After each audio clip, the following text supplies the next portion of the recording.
I've chosen the Pinnacle Studio app for editing.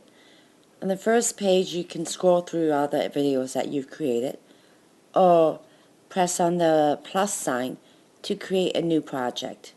Type in the name of your new project and you can click on to begin. You start with a blank canvas. On the left side are menus for video, photographs, music, transitions, text, and they have some themes in there that's built in that you could also use. I'm going to start with that first video clip for my opening graphic. So I grab that, double click it, and it puts it on the timeline. If I slide my finger across the timeline, I can see the video on the screen.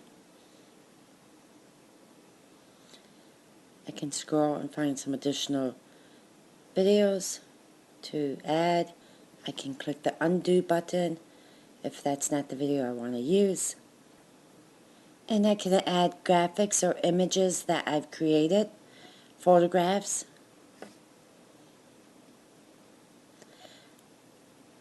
I can also trim it so I can make it less. It comes in the default time, but if I trim it, I can take one frame off at a time.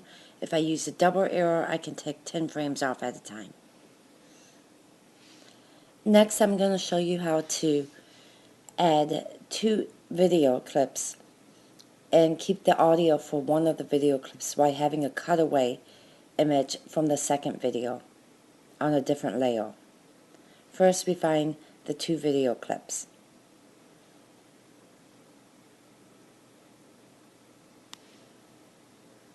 And what I want to do is I want a wider shot plus a zoomed in closer shot so I can give more detail.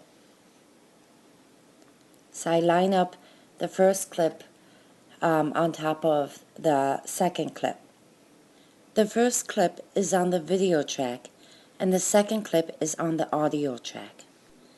I use the razor to cut both tracks, the video track and the audio track, at the beginning of where I see the action that I want a close-up, and then at the end of where I see the action. I then drag the clip that's on the audio track up to the video track, and then drag the video clip down to below the audio clip, so I swap the 2 images. I then delete the other 2 clips that I did not need of the close-up from the audio track. I then turn off the audio for the one close-up shot, so that way my audio for the top layer that I originally had for the wider shot actually stays consistent. That's the reason why I dragged the one clip below it, so that way that audio stays in place and is seamless. Next, I want to add some transitions, so I click on the transitions on the left menu and I drag it into the middle of the 2 clips I'd like to have a transition. The transition I chose was to dissolve to black and then come back up on the next image. Another couple features you can do while editing in a mobile app is if you're on the timeline, you can pinch in and out to expand the timeline. Zooming all the way in on the timeline permits you to make precise cuts between words. Additionally, you can do that with still images too. You can pinch in and out your images to zoom them in. You can also create an effect where it starts on one side of the image and gradually pans over to another side.